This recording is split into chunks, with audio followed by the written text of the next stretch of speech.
UFC 304, Manchester, England. Here's the post-fight breakdown. Just the co-main and main events. So Aspinall Blaydes was over before it started, almost, correct? I mean, Aspinall drops Blaydes right on the seat of his pants. Blaydes makes kind of an error, and instead of doing what we call a technical get-up, Blaydes turns to have his to face the canvas, as you would say, to put his try to get on all fours, and then Tom immediately jumps on him and takes his back and just hits him repeatedly with his right fist to the right side of Curtis's head. Now, some might call that an early stoppage, but by the rules, if a fighter lands 6 unanswered punches like that to the other fighter's head, the referee can wave it off, which is exactly what the ref did in this case. So what could Curtis have done differently? I mean, I'm not sure if the ref would still have not stopped it had Curtis taken his right hand up and just covered that side of his head with his right hand. But we need to rewind a little bit and to the point where he landed on the seat of his pants. From that point, he should have tried to do a technical get-up, which means he's sitting down.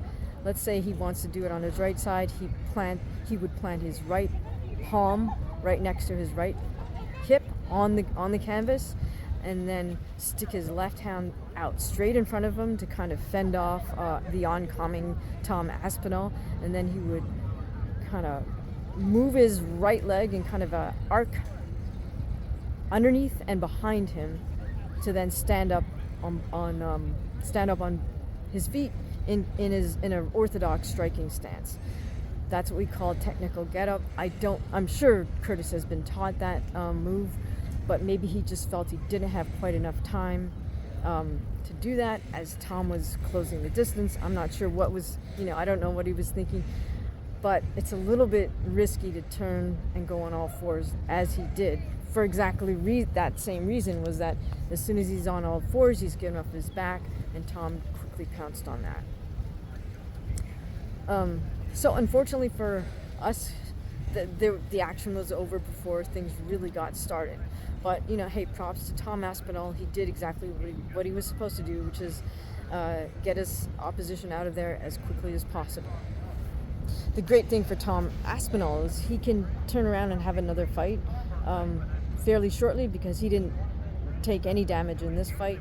In a sense, it's similar for Curtis, because he didn't really expend himself, and he didn't take a lot of sustained damage in this fight, so he can have a relatively quick turnaround if he wants to.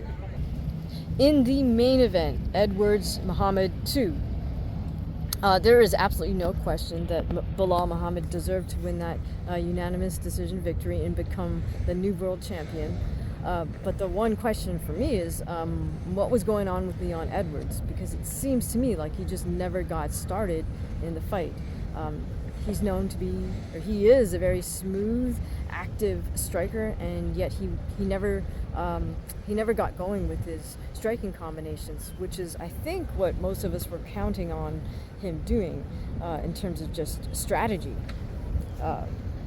We already knew going into this that Belal would dominate if the action got pressed to the cage, and that is indeed exactly what happened. Belal was able to secure a number of takedowns to then get Leon Edwards back and secure him in what we call that body triangle, where he's got one leg crossed over Leon's stomach, and then the other leg is crossed over his own ankle. So from that position, Belal was not able to get a submission, but that didn't really matter, because he was able to dominate for arguably 4 out of 5 rounds. Now, Belal did have a couple of spectacular takedowns, so I'll give him props for that. But in the submission game, I mean, it's cool to have a great takedown, as we say, but the key is once you get somebody on the ground, you do want to try to submit them. So It's not point fighting as it would be in, say, judo or jiu-jitsu, where you would get points for getting somebody off their feet and onto the ground. MMA, as far as I'm concerned, right, it's a submission game. The point of getting somebody on the ground is to submit them, either by hitting them or by rendering them unconscious or by forcing them to tap out. Now, do you guys think that Leon Edwards deserves an immediate rematch with Belal Muhammad? Should that be absolutely the next fight that Belal has to take? Or do they both get to go fight other opposition in the meantime?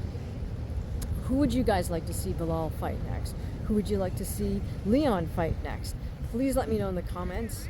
And if you enjoyed this post-fight breakdown, feel free to scroll over to the right, leave a super thanks, or you can head over to buymeacoffee.com/Hamaguchi-fight and buy a coffee for $5 US.